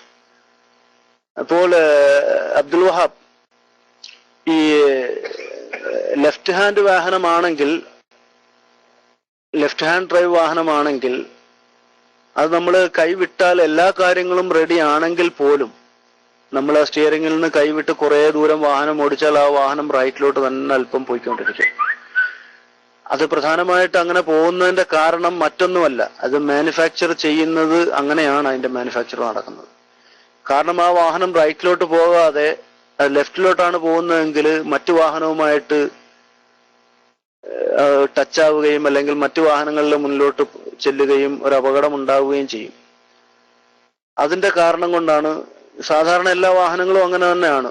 ഒരു കൂടുതൽ നേരം നമ്മൾ വാഹനത്തിന്റെ സ്റ്റിയറിംഗ് വിട്ടാൽ ആ വാഹനം ലെഫ്റ്റ് ഹാൻഡ് വാഹനമാണെങ്കിൽ റൈറ്റ് സൈഡിലോട്ട് കുറേശ്ശെ അല്പാൽപമായിട്ട് പോയിക്കൊണ്ടിരിക്കും. പ്രീവിയ ഏത് വാഹനമാണെങ്കിലും അത് അവരങ്ങനെയാണ് മാനുഫാക്ചർ. അതിന്റെ സ്റ്റിയറിംഗ് ബോക്സിലുള്ള ചില സ്പ്രിങ്ങുകൾ വെച്ചിട്ട് അവരുടെ ഒരു പ്രത്യേക രീതിയിലാണ് അതിന്റെ നിർമ്മാണം തന്നെ. അത് നമ്മുടെ സേഫ്റ്റിക്കാണ്. പിന്നെ ഈ ടയറിന്റെ തേയ്മാനം എന്ന് പറയുന്നത് ഞാൻ അന്ന് പറഞ്ഞിരുന്നല്ലോ, ഈ മാക്സിമം ഒരു 10,000 കിലോമീറ്റർ ഓടിക്കഴിഞ്ഞാൽ ആ ടയർ എടുത്ത് ബാക്കിലിടുക, ബാക്കിൽ ടയർ എടുത്ത് ഫ്രണ്ടിലിടുക. ഇപ്പൊ താങ്കളുടെ വണ്ടി പ്രീവിയ ആണ്, അത് ഫ്രണ്ട് വീൽ ഡ്രൈവ് വാഹനമാണ് അല്ലേ? ഫ്രണ്ട് വീൽ ഡ്രൈവ് അല്ലേ, റിയർ വീൽ അല്ല. Previa, Toyota Previa front wheel drive വാഹനമാണ്. അപ്പോൾ ആ വാഹനത്തിന് ഫ്രണ്ടിലെ വീലിന് കൂടുതൽ ലോഡ്, അതായത് വാഹനത്തിന്റെ പൂർണ്ണമായിട്ടുള്ള ലോഡും ഫ്രണ്ട് വീലിനാണ് കിട്ടുന്നത്. കാരണം വാഹനത്തിനെ വലിച്ചുകൊണ്ട് പോകുന്നത് ഫ്രണ്ട് വീലാണ്. വാഹനം അങ്ങോട്ടും ഇങ്ങോട്ടോ തിരിക്കാൻ ഉപയോഗിക്കുന്നതും ഫ്രണ്ട് വീലാണ്. നമ്മൾ ബ്രേക്ക് അപ്ലൈ ചെയ്യുമ്പോൾ ആദ്യമായിട്ട് ഫ്ലൂയിഡ് ചെല്ലുകയും ആദ്യമായിട്ട് നിൽക്കുകയും ചെയ്യുന്ന ഫ്രണ്ട് വീലാണ്. ഫ്രണ്ട് വീലിലേക്കാണ് ആദ്യം ഫ്ലൂയിഡിന്റെ പാസിങ് നടക്കുന്നത്. അതിനുശേഷമാണ് ബാക്ക് വീലിലോട്ട് അതിന്റെ പാസേജ് നടക്കുന്നത്. അപ്പോൾ ഫ്രണ്ട് വീലിന് ലോഡ് കൂടുകയും അതിന്റെ അടിസ്ഥാനത്തിലാണ് ഈ ഫ്രണ്ട് വീലിന്റെ അകത്തെ സൈഡ് അല്ലേ അബ്ദുൽ വഹാബ്, അകത്തെ സൈഡല്ലേ തേയ്മാനം വരുന്ന കൂടുതൽ? പുറത്തെ സൈഡാണോ അകത്തെ സൈഡാണോ? ഒന്ന് ടൈപ്പ് ചെയ്യുക.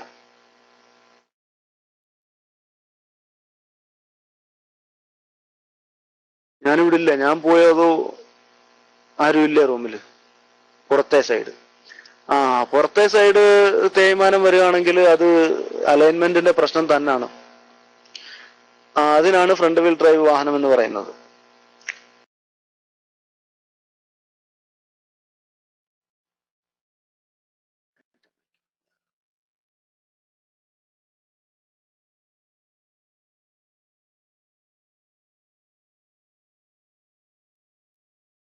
ഒന്ന് മൈക്ക് പോയിരുന്നല്ലേ?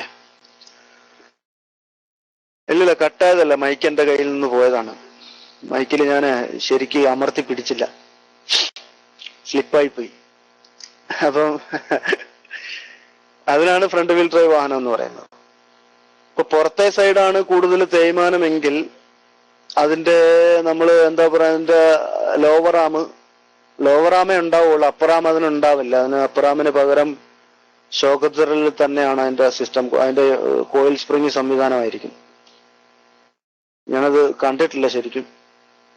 അപ്പോൾ ആ ലോവറാമിന്റെയോ അപ്പറാമിന്റെയോ ലോവറാമിന്റെയോ ബുഷിന് തേയ്മാനം ഉണ്ടെങ്കിലും ഇങ്ങനെ പുറത്തെ സൈഡിലെ ടയറിന്റെ പുറത്ത് ഭാഗം, അതായത് നമ്മൾ കാണുന്ന ഭാഗം കൂടുതൽ തേയ്മാനത്തിന് സാധ്യത ഉണ്ടാവും.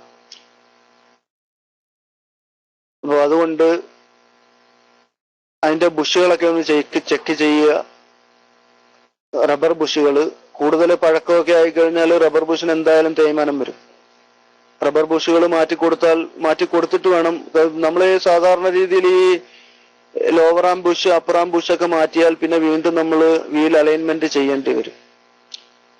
കാരണം ലോവർ ആം ബുഷും അപ്പർ ആം ബുഷും ഒക്കെ ഫിക്സ് ആയി കഴിഞ്ഞാൽ അതിന്റെ അലൈൻമെന്റിന് വളരെ വ്യത്യാസം വരികയും പുതിയൊരു അലൈൻമെന്റ് വീണ്ടും റീസെറ്റ് ചെയ്യേണ്ടി വരും. എന്തായാലും അബ്ദുൽ വഹാബ് മനസ്സിലായി കാണുമെന്ന് കരുതുന്നു. ഏതായാലും ഞാൻ മൈക്ക് വിട്ടു.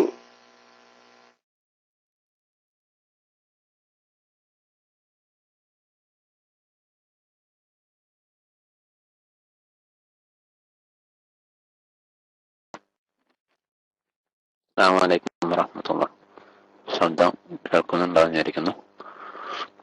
എനിക്കൊരു സംശയം, ഇപ്പൊ നേരത്തെ പറഞ്ഞു, പിന്നെ ഓവർ സ്പീഡിൽ പോകുമ്പോ അതായത് പിന്നെ 100ന്റെ മേലെ, അപ്പൊ ഞങ്ങള് ഒരേ ലെവലിൽ പോയിട്ട് ഓവർ സ്പീഡ് അതായത് 100ന് മേലൊക്കെ എത്തിക്കഴിഞ്ഞാല് പിന്നെ ഈ പെട്രോൾ കൂടുതൽ ചിലവാകുമോ?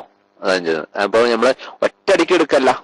ഇപ്പൊ ചില സമയത്തുണ്ടല്ലോ നമ്മള് സിഗ്നലൊക്കെ പിന്നെ സിഗ്നലിൽ നിന്നൊക്കെ പെട്ടെന്ന് വണ്ടി എടുക്കുമ്പോൾ ഓവർ സ്പീഡ് അങ്ങനെ എടുക്കുന്നതല്ലാതെ പിന്നെ നമ്മൾ ഒരേ ലെവലിൽ ഇങ്ങനെ പോയി ഇപ്പോ ഇങ്ങനെ വളരെ സ്ലോ അല്ലേ പോയിട്ട് ഇങ്ങനെ 100ന് മേലൊക്കെ കയറിയാലോ ഓവർ പെട്രോള് വണ്ടി എടുക്കാൻ കാരണം ഉണ്ടോ, മൈലേജ് കുറയുമെന്നാണ് ചോദ്യം. ഇൻഷാ അല്ലാഹ് അബു ഹയ്യാൻ കേൾക്കുന്നുണ്ടോ എന്ന് ചോദിക്കുന്നു. അസ്സലാമു അലൈക്കും.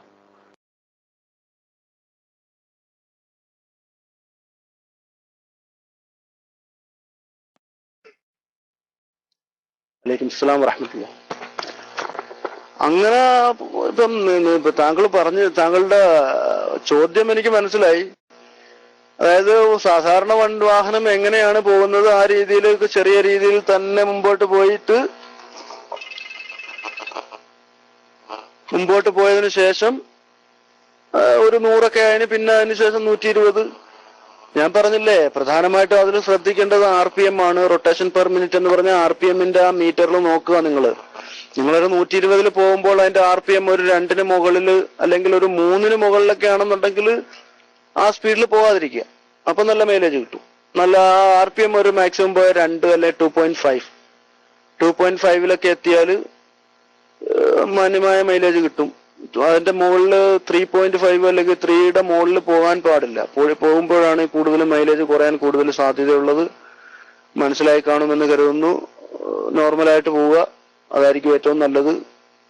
ഏതായാലും ഞാൻ മൈക്ക് വിടുന്നു. അസ്സലാമു അലൈക്കും വറഹ്മത്തുള്ളാഹി.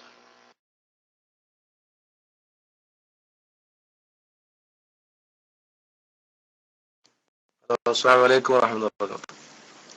അപ്പൊ എന്റെ സംശയം ഇതാണ്, ഞാൻ അലൈൻമെന്റ് ഒക്കെ ചെയ്തതിനു ശേഷം പിന്നെ ഈ ബാക്കിൽ കിടന്ന ടയർ എടുത്ത് ഫ്രണ്ടിലിട്ടു. ഇട്ടതിന് ശേഷമാണ് ഈ ശബ്ദം വരുന്നത്. അതിനുശേഷം വീണ്ടും ഒന്നും കൂടി അലൈൻമെന്റ് ചെയ്തില്ല. ആദ്യം അലൈൻമെന്റ് ചെയ്ത ശേഷമാണ് പിന്നെ എന്ത് ചെയ്തത്, അവിടെ 2 പ്രാവശ്യം അലൈൻമെന്റിന് വേണ്ടി കൊണ്ടുപോയി. അവർ വീണ്ടും മുടുക്കി തന്നു. അതിനുശേഷം ഈ ടയർ എടുത്ത് ഫ്രണ്ടിൽ കിടന്ന ടയർ എടുത്ത് ബാക്കിലിട്ടിട്ട് ബാക്കിൽ കിടന്ന ടയർ എടുത്ത് ഫ്രണ്ടിലിട്ടു. അതിനുശേഷം ഈ സൗണ്ട് വരുന്നത്, ആ സൗണ്ട് എന്താണെന്ന് ഞാൻ കേട്ടില്ല. പറഞ്ഞെങ്കിൽ ഞാൻ കേട്ടില്ല. അസ്സലാമു അലൈക്കും.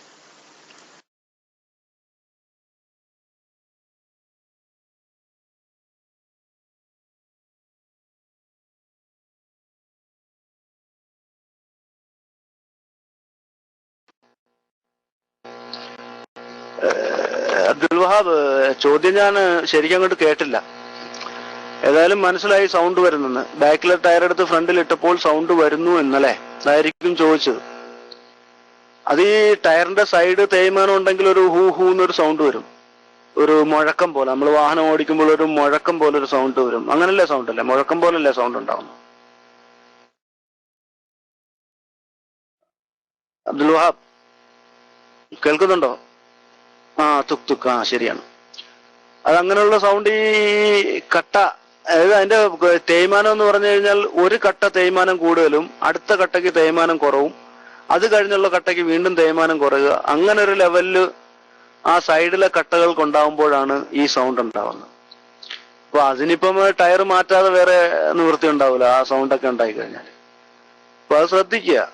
നമ്മൾ വാഹനം പുതിയ ടയറൊക്കെ ഇടുമ്പോൾ, നമ്മൾ മാക്സിമം പുതിയ ടയറൊക്കെ വാങ്ങിയിടുമ്പോൾ ഇങ്ങനെയുള്ള, ഞാൻ നേരത്തെ നിങ്ങളോട് പറഞ്ഞില്ലേ, ഈ എന്താ പറയാ, നമ്മുടെ ഈ ലോവർ ആം ബുഷ്, അതിന്റെ റബ്ബർ ബുഷുകളൊക്കെ മാറ്റി അതൊക്കെ നല്ല ക്ലിയർ ആണോ എന്ന് നോക്കിയതിന് ശേഷമേ നമ്മൾ പുതിയ ടയറൊക്കെ വാങ്ങിയിടാൻ പാടുള്ളൂ.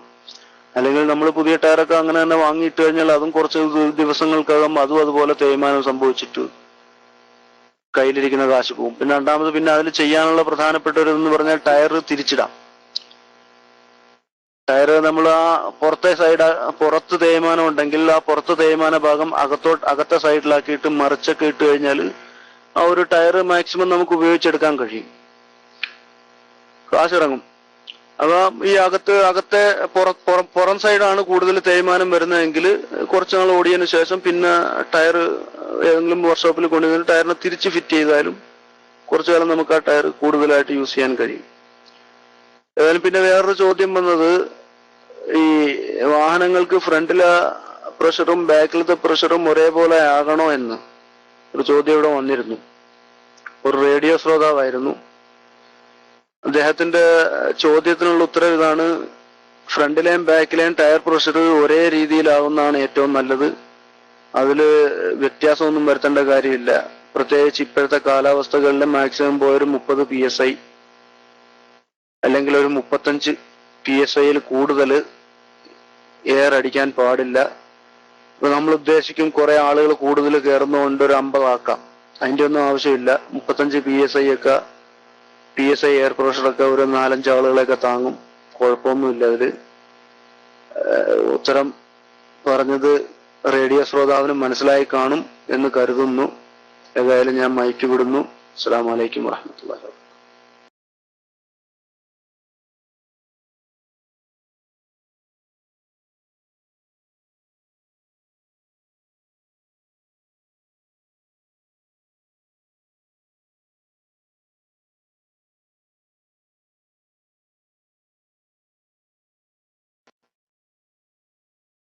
അബൂനുമാൻ ഉസ്താദ് വന്നിട്ടുണ്ടോ? ഓൺലൈനിലുണ്ടോ? അബൂനുമാൻ ഉസ്താദ് ഓൺലൈനിലുണ്ടോ? അതിന്റെ ID കാണുന്നില്ല. അപ്പൊ ഏതായാലും നമ്മുടെ ക്ലാസ് ഏകദേശം വൈൻഡപ്പ് ചെയ്യാനുള്ള ടൈമായി വരുന്നു. എന്തായാലും കീഴ്ശേരി ഉസ്താദ് വരട്ടെ, അതുവരെ നമുക്കൊന്ന് വെയിറ്റ് ചെയ്യാം. അപ്പോൾ മറ്റൊരു ചോദ്യം കൂടെ ഇവിടെ വന്നിട്ടുണ്ട്. സെക്കൻഡ് ഹാൻഡ് വാഹനം വാങ്ങുമ്പോൾ അതിന്റെ എൻജിന്റെ വർക്കിംഗ് കണ്ടീഷൻ എത്രത്തോളം ആണ് എന്ന് എങ്ങനെ അറിയാൻ കഴിയും? ഈ പ്രത്യേകിച്ച് ഗൾഫിലുള്ള ആൾക്കാര് സെക്കൻഡ് ഹാൻഡ് വണ്ടി വാങ്ങുമ്പോൾ ഒരിക്കലും റെന്റേ കാറുകാരുടെ വാഹനങ്ങൾ വാങ്ങാതിരിക്കുക. പ്രത്യേകം ശ്രദ്ധിക്കേണ്ട കാര്യമാണ്. കാരണം ഈ ഇവിടെ സൗദി KSAയിലൊക്കെ ഈ റെന്റേ കാർ വാഹനം സാധാരണ റെന്റിന് എടുക്കുന്ന ഇവിടുത്തെ പൗരന്മാർ എടുത്തതിന് ശേഷം അതിനുള്ളിൽ എന്തെങ്കിലുമൊക്കെ തരികിട പണി ചെയ്ത് അതിന്റെ സ്പീഡോമീറ്റർ കേബിൾ അടിച്ചു വിടും. അതായത് അവര് നോക്കുന്നത് സത്യത്തിൽ ഒരു ദിവസത്തെ റെന്റിന് വാഹനം എടുത്താൽ ഒരു 200 കിലോമീറ്റർ ഫ്രീ കിട്ടും. ആ 200 കിലോമീറ്റർ ഫ്രീ കിട്ടിയതിനു ശേഷം പിന്നെ ഒരു 100 കിലോമീറ്റർ ഓടുന്നതിന്റെ പൈസ കൊടുക്കാതിരിക്കാൻ വേണ്ടി ആ 100 കിലോമീറ്റർ ഓടുന്ന പൈസയെക്കാട്ടിയും കൂടുതൽ ഏതെങ്കിലും ഒരു ടെക്നീഷ്യന് കൊടുത്തിട്ടാണ് അവർ ആ പരിപാടി ചെയ്യുന്നത്. എങ്ങനെ വന്നാലും പൈസ അവരുടെ തന്നെ പോകുന്നു. ഇപ്പൊ ഒരിക്കലും റെന്റേക്കാർ എന്നുള്ള വാഹനങ്ങൾ എടുക്കാതിരിക്കുക, അത് പ്രത്യേകം ശ്രദ്ധിക്കുക. പിന്നെ എൻജിന്റെ കണ്ടീഷൻ അറിയണമെന്നുണ്ടെങ്കിൽ നമ്മള് സൈലൻസറുടെ പുക നോക്കാം. പുകയ്ക്ക് ഏതെങ്കിലും വൈറ്റ് കളർ പുകയാണെങ്കിൽ അല്പസ്വല്പം ഓയിലൊക്കെ ഉണ്ടാവും എന്ന് പ്രതീക്ഷിക്കാം. ഓയിൽ കത്തുന്നുണ്ട് എന്ന് കരുതാൻ കഴിയും. പിന്നെ രണ്ടാമത് അതിൽ നിന്നും നമ്മള് സൈലൻസറിൽ നിന്നും വെള്ളം, വിയർപ്പ്, ഇങ്ങനെ അല്പസ്വല്പം വെള്ളം സ്പ്രേ ചെയ്ത് പുറത്തോട്ട് വരുന്നുണ്ടാവും. നമ്മളെപ്പോഴും ശ്രദ്ധിച്ചിട്ടുള്ള കാര്യമായിരിക്കും. ഈ ജലം ഇത്തിരി പ്രഷർ ചെയ്ത് പുറത്തോട്ട് വരും. അതൊക്കെ നല്ല കണ്ടീഷൻ വാഹനങ്ങളാണ്. പിന്നെ അതിനെ കുറിച്ചിട്ടൊക്കെ എന്തായാലും ഇൻഷാല്ല പിന്നീട് പറയുന്നുണ്ട്. സെക്കൻഡ് ഹാൻഡ് വണ്ടി എടുക്കുമ്പോൾ ശ്രദ്ധിക്കേണ്ട കാര്യങ്ങളൊക്കെ. ഏതായാലും ഇൻഷാല്ല ഞാൻ എന്തായാലും ക്ലാസ് ഇവിടെ വൈൻഡപ്പ് ചെയ്യാണ്. ഏതായാലും നമ്മൾ പറഞ്ഞതും ഞാൻ പറഞ്ഞതും നിങ്ങൾ കേട്ടതുമായിട്ടുള്ള കാര്യങ്ങളൊക്കെ നാളെ ഒരു ഖൈറായ നല്ലൊരു അമലായി അല്ലാഹു തആല സ്വീകരിക്കുമാറാകട്ടെ. കൂടാതെ തന്നെ മറ്റുള്ള അപകടങ്ങളിൽ നിന്നും വാഹനാപകടങ്ങളിൽ നിന്നും എല്ലാം അല്ലാഹു തആല നമ്മളെയും നമ്മളെ ബന്ധപ്പെട്ടിട്ടുള്ള നമ്മുടെ എല്ലാവരെയും അല്ലാഹു തആല കാത്തുരക്ഷിക്കട്ടെ എന്ന് കരുണ. സൈക്കിളുള്ള ആൾ ചോദിക്കാൻ വന്നു. എന്നാ ശരിയെന്നാ ചോദിച്ചു. എന്തായാലും പിന്നീട് ഇൻഷാ അല്ലാഹ് ഞാൻ എന്തായാലും മൈക്ക് വിടുന്നു. അസ്സലാമു അലൈക്കും വറഹ്മത്തുള്ളാഹി.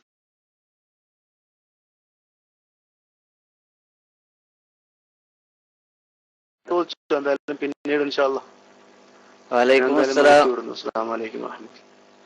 വലൈക്കും അസ്സലാം വറഹ്മത്തുള്ളാഹി വബറകാതുഹു. നിങ്ങൾ അങ്ങനെ പോലപ്പാ, നമ്മൾ നിസ്കരിച്ച് വന്ന് ഒരു ചോദിക്കാനുള്ള അവസരമെങ്കിലും നമുക്ക് തരിങ്ങള്. എന്ത് പോക്കാത്, നമ്മളെ നിസ്കരിക്കാൻ സമയത്ത് നിങ്ങളെ ക്ലാസ്, അപ്പൊ പിന്നെ നമുക്ക് ചോദിക്കാനുള്ള സമയങ്ങൾ തരണ്ടേ? ഞാനേ ചോദിക്കണതേ, ഈ ചില വണ്ടികൾ കാണാൻ പടച്ചോനെ നമ്മള് റോട്ടിൽ കൂടെ പോയിട്ടുണ്ടെങ്കിൽ ചെവിടിൽ പഞ്ഞിട്ട് വെച്ച് തിരികേണ്ടി വരും. എന്തൊരു ജാതി ഒച്ചയാണ്. അതെന്താ ഇങ്ങനത്തെ ഒച്ച ഉണ്ടാകാൻ കാരണം? ഭയങ്കര ഒച്ച. ബർല കമ്പനി മറ്റേ ഓട്ട് കമ്പനി എന്നിട്ടുണ്ടാകുന്ന സൈസ് ഒച്ച. അത് എന്തുകൊണ്ടാണ്? ചില വണ്ടികൾ എന്നാൽ ഈ വണ്ടിക്കാർക്ക് അതുകൊണ്ട് സ്പോർട്സ് അല്ലാതെ സാധാരണ ഉണ്ടാകാറുണ്ട് ചില നേരത്ത്. സ്പോർട്സ് കാർ പിന്നെ സ്പോർട്സ് കാർ ആയതുകൊണ്ടാണെന്ന് നീ മനസ്സിലാക്കാനോ. ഈ സാധാരണക്കാർ കാണാൻ ചില സമയത്ത് ഓട്ട് കമ്പനിയിൽ നിന്നുള്ള ഒച്ചന്റെ മാതിരത്തെ ഭയങ്കര ഒച്ച ഉണ്ടാകും. അത് എന്തുകൊണ്ടാണ് നമുക്ക് തിരിയാത്തത്? അപ്പൊ അതിന്റെ മാഷന്മാരോട് ചോദിച്ചാൽ അറിയാലോ. ഇനി വണ്ടിനെ കുറിച്ച് ഒരു ശ്രദ്ധിക്കാഞ്ഞിട്ടാണോ, അതോ പിന്നെ ഈ ചില സ്ഥലങ്ങളിലൊക്കെ പുക പരിശോധിക്കലുണ്ട്, അത് പരിശോധന അതിന്റെ മട്ടം നടക്കാഞ്ഞിട്ടാണോ എന്നൊന്നും അറിയില്ല. ഞാൻ മൈക്കൂട്ട്. ഏതായാലും അസ്സലാമു അലൈക്കും വറഹ്മത്തുള്ളാഹി.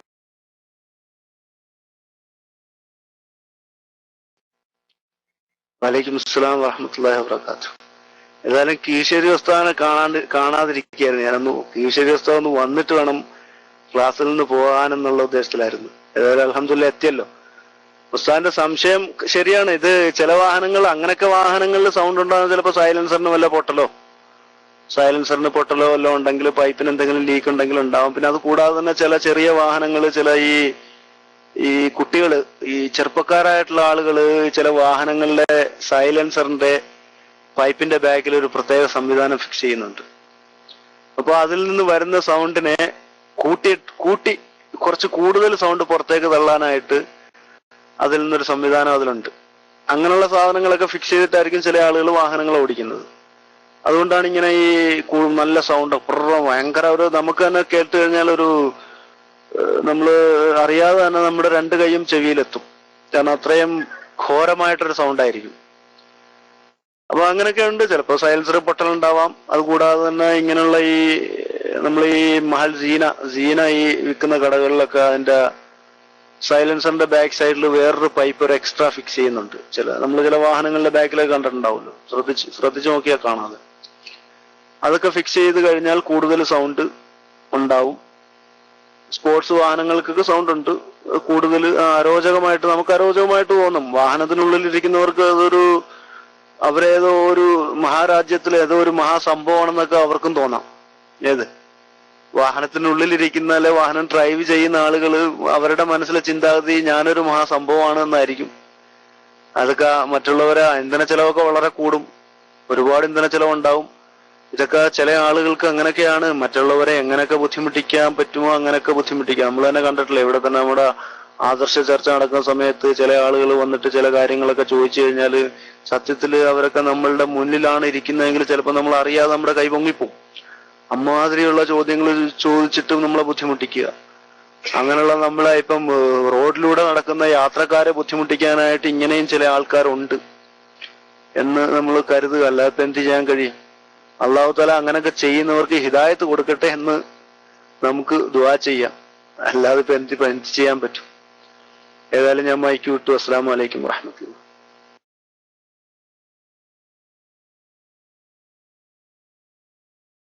വലൈക്കും അസ്സലാം വറഹ്മത്തുള്ളാഹി. എനിക്ക് ചോദിക്കുമ്പോഴാണ് ചോദ്യങ്ങൾ ഇങ്ങനെ വരിക. മുൻകൂട്ടി എനിക്ക് ചോദ്യങ്ങളൊന്നും വരൂല. ഒന്ന് ചോദിച്ചാൽ പിന്നെ അതിന്റെ പിന്നാലെ അങ്ങനെ വന്നുകൊണ്ടിരിക്കും.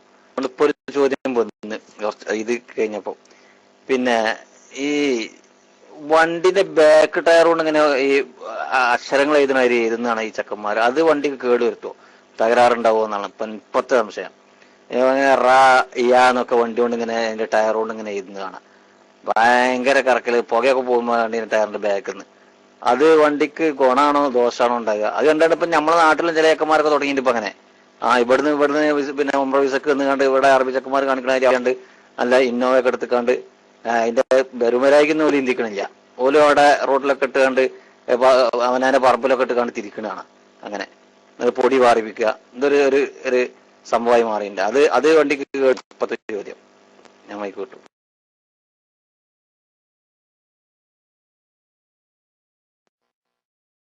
അല്ല ഉസ്താദെ, അങ്ങനെ ചെയ്യുന്നവർക്ക് ആദ്യം കൊടുക്കേണ്ടത് നല്ല ചുട്ട അടിയാണ്.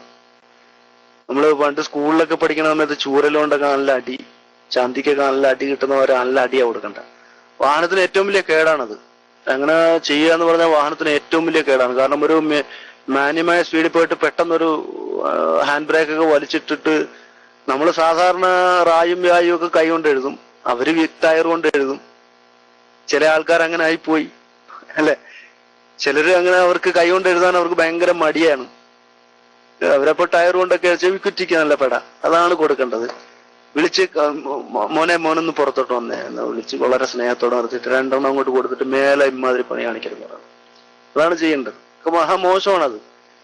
വാഹനത്തിന്റെ ടയർ ഇങ്ങനെയുള്ള ഗിയർ ബോക്സിന് കേടാണ്, എഞ്ചിനും കേടാണത്. അത് വാഹനത്തിന് ടോട്ടലി വാഹനം മൊത്തം ഇളകും.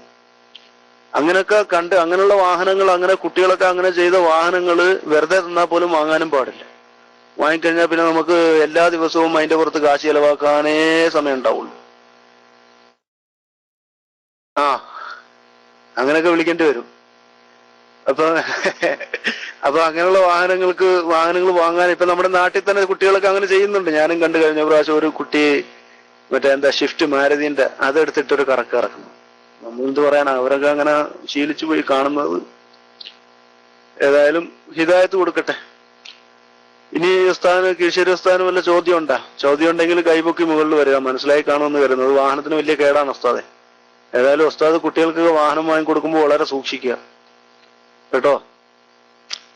അത് ചില കുട്ടികൾ മോട്ടോർ സൈക്കിളും അങ്ങനെ കറക്കലുണ്ട്, കണ്ടിട്ടുണ്ടോ? മോട്ടോർ സൈക്കിൾ കറക്കുന്നു, ബാക്ക് വീല് കൊണ്ട് മോട്ടോർ സൈക്കിൾ കൊണ്ടും ചില കുട്ടികളൊക്കെ എഴുതലുണ്ട്. അങ്ങനെ യായും റായും തായും പായും ഒക്കെ. അത് മോട്ടോർ സൈക്കിൾ വരെ മേടിച്ചു കൊടുക്കുന്നത് വളരെ സൂക്ഷിക്കണം. അത് കുട്ടികളുടെ അവർക്കൊരു മെച്ചർ ആവാത്തതിൻ്റെയാണ്. അവര് പ്രധാനപ്പെട്ട പ്രശ്നം എന്ന് പറഞ്ഞു കഴിഞ്ഞാല്, നമ്മള് ഒരു സമൂഹം ജീവിച്ചു വളർന്ന കാലഘട്ടത്തിലല്ല ഇന്ന് അവർ ജീവിക്കുന്നത്. അവർക്ക് സാമ്പത്തിക ബുദ്ധിമുട്ടില്ല, മറ്റുള്ള ഒരു ബുദ്ധിമുട്ടും ഇല്ല. ഒരു പ്രായമാകുമ്പോഴേക്കും മോട്ടോർ സൈക്കിളായാലും അങ്ങനെയുള്ള പല വാഹനങ്ങളും അവരുടെ കയ്യിൽ വന്നു പെടുന്നു. അപ്പോൾ അത് കയ്യിൽ കിട്ടുമ്പോൾ അവർക്ക് എന്തെങ്കിലുമൊക്കെ തോന്നും, ഹറക്കാത്ത് എന്തെങ്കിലുമൊക്കെ കാണിക്കണമെന്നൊക്കെ തോന്നുമ്പോഴും അവരങ്ങനെ ഹറക്കാത്തുകൾ കാണിക്കുന്നതാണ്. അതൊക്കെ സത്യത്തില് സ്കൂളുകൾ വഴിയും ഈ നമ്മുടെ മദ്രസകൾ വഴിയും എല്ലാം ഏതൊക്കെ മാധ്യമങ്ങൾ ഉപയോഗിക്കാൻ പറ്റുമോ അതിലൂടെയൊക്കെ ഉപയോഗിച്ചിട്ട് നല്ല രീതിയിലുള്ള ബോധവൽക്കരണം നടത്തി അവരെയൊക്കെ തിരികെ നല്ല രീതിയിൽ വാഹനം ഉപയോഗിക്കാനായിട്ടൊക്കെ കൊണ്ടുവരാൻ സാധിക്കണം നമുക്ക്. അങ്ങനെയൊക്കെ ചെയ്താലേ അവർക്കൊക്കെ മാറ്റം വരുള്ളൂ. അല്ലെങ്കിൽ പിന്നെ അവർ കുറച്ചുകൂടെ വളർന്ന് കുറച്ച് മെച്ചുറായതിനു ശേഷം പിന്നെ അവരൊക്കെ ഈ ഹറക്കാത്തൊക്കെ നിർത്തുമായിരിക്കും എന്ന് കരുതാം. ഏതായാലും അൽഹംദുലില്ലാഹ് ഇന്നത്തെ ക്ലാസ് ഇവിടെ നിർത്തുകയാണ്. ഞാൻ പറഞ്ഞ കാര്യങ്ങൾ എല്ലാവരും പ്രത്യേകം ശ്രദ്ധിക്കുക. ഇതൊരു ബോധവൽക്കരണമാണ്.